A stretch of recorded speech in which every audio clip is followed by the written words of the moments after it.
Hello everyone, I am Meenu और आप मेरे साथ सुन रहे हैं क्यों हम फिर मिल गए का थर्ड एपिसोड, पिता की चिता।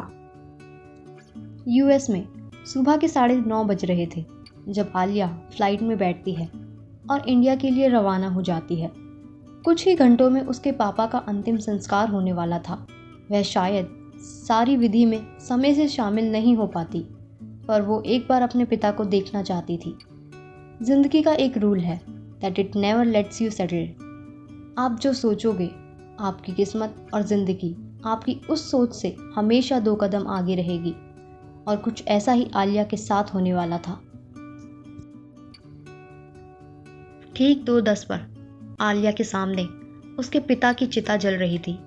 आलिया शमशान घाट के दरवाजे पर चुपचाप खड़ी थी, हाथ में सूटकेस और आंखों से टपकते आंसू। धीमे धीमे कदमों से वह अंदर आती है और उसके परिवार वाले आज 5 साल बाद आलिया की शक्ल देखते हैं। आलिया के परिवार में बहुत लोग थे क्योंकि वह बचपन से एक जॉइंट फैमिली में रहती थी। आज वह सबसे 5 साल बाद मिली, पर ऐसे हालातों में जहां वह अपने ही परिवार वालों को देखकर खुश नहीं हो सकती थी। जैसे ही आलिया अंदर की ओर आती है, सबसे पहले उसे उसकी चाची नोटिस करती है।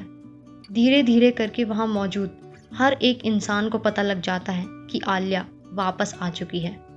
आलिया की चाची सामने आती है और उसे सुनाने में कोई कमी नहीं छोड़ती। चाची, हे भगवान, ब्रेकिंग न्यूज़, देखो देखो, 5 साल पहले जो लड़की हमको और कपूर फैमिली को रुला कर गई थी, आज खुद रो रही है। क्या बात है आलिया बेटा, यहाँ गलती से तुम रास्ता भूल कर तो नहीं आ गई हो? ऐसे हालातों में भी चाची जी को अपनी परंपरा निभानी थी, उनकी पुरानी परंपरा। अपने आप को सबसे बड़ा समझना और दूसरों को जहर जैसे कड़वे शब्द बोलना। बचपन से आलिया उनकी इस आदत से वाकिफ थी, लेकिन अब शायद उनका घमंड पहले से थोड़ा और बढ़ गया था। और शायद उसका कारण थी उनकी बेटी मोनिका, जिसके बारे में आशा ताई ने बताया था कि आजकल वो बहुत पैसे कमाती है और जहाँ पैसा होता है वहाँ घमंड होना बहुत आम बात है। आलिया के चाचा जी अपनी बीवी को चुप करवाते हैं, पर फिर भी चाची जी के मुंह से आलिया के खिलाफ ही शब्द निकल रहे थे। आलिया की नज़र अपनी माँ की ओर पड़ती है। उसकी माँ चुपचाप एक कोने में सहमी हुई बैठी हुई थी। आंखों से आंसू बह रहे थे, पर जुबां पर एक भी शब्द नहीं। आलिया अपनी चाची के सामने से निकल के अपनी माँ की ओर बढ़ती है, पर उतने में ही उसके चाचा जी उसे रोक लेते हैं और आगे वह जो आलिया को कहते हैं उससे आलिया के पैरों तले ज़मीन खिसक जाती है। चाचा कहते हैं, बस करो आलिया, खबरदार जो तुम उनके पास गई, अब उन्हें परेशान करना बंद करो। 5 साल पहले उन्होंने तुम्हें खो दिया, अपनी और इस खानदान की सबसे बड़ी बेटी को। इसके 1 साल बाद इन्होंने अपनी दूसरी बेटी को भी खो दिया और आज उन्होंने अपना पति खो दिया। बेहतर यही होगा कि तुम गलती से भी उनसे बात करने की कोशिश ना करो। दूसरी बेटी को खो दिया? आरू, मेरी बहन? क्या हुआ आरू को? आलिया जोर जोर से रो पड़ती है और अपने चाचा से पूछती है। वह आशा ताई की ओर देखती है, जिन्होंने उसे आरू के बारे में कुछ नहीं बताया था।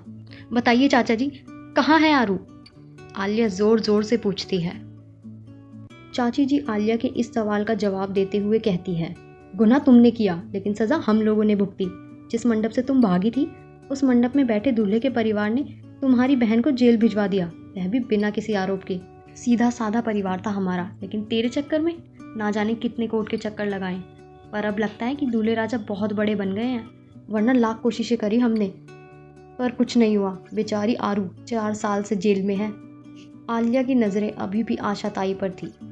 आशा ताई ने अपनी नज़रें नीचे को झुका रखी थी, पर आलिया यह नोटिस कर लेती है कि आशा ताई चुपके चुपके मोनिका को देख रही थी। मोनिका इकलौती थी जो शमशान में रेड लिपस्टिक और भारी भारी झुमके पहनकर आई थी, और वो आलिया को देख मुस्कुरा रही थी। और वही थी वो दूसरी अनजान शख्स। अगर आपकी ज़िंदगी से कोई चला जाए और अगर वह आपके लिए ज़्यादा अहमियत ना रखता हो, तो आप उसको सिर्फ 5 दिन या शायद 5 मिनट में पूरी तरीके से भुला सकते हैं। और आलिया के साथ भी कुछ ऐसा ही हुआ। वह अपने माँ बाप और बहन को अपना मानती थी, पर आज यह तीनों उसके साथ मौजूद नहीं थे। वह तो इस बात से भी अनजान थी कि उसकी बहन जेल में है।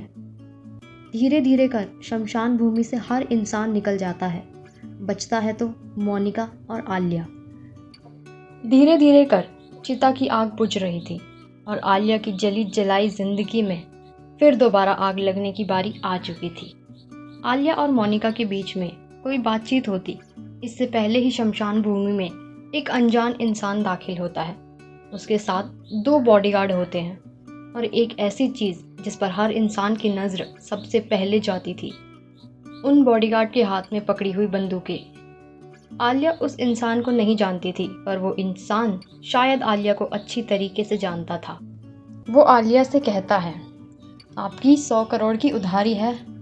अब आप मुझे बताइए कि आप पेमेंट कैश से करेंगे या फिर चेक से। आलिया जी, डेडलाइन है 10 दिनों की। मैं चाहता हूँ कि आप पेमेंट जल्द से जल्द कर दें, वरना कहीं ऐसा ना हो आपकी बहन और माँ के साथ कुछ गलत हो जाए, क्योंकि आप अपनी माँ के पास तो जा नहीं सकती और आपकी बहन जेल में सड़ रही है। जेल के रास्ते आपके लिए बंद होंगे, पर मेरे लिए खुले हैं। मैं जब चाहूँ तब जा सकता हूँ और आपकी बहन से मिलकर या उसे मार कर आ सकता हूँ। बाकी फैसला आपका है। कहानी में आगे क्या होगा जानने के लिए सुनते रहिए क्यों हम फिर मिल गए के आने वाले एपिसोड्स। Thank you.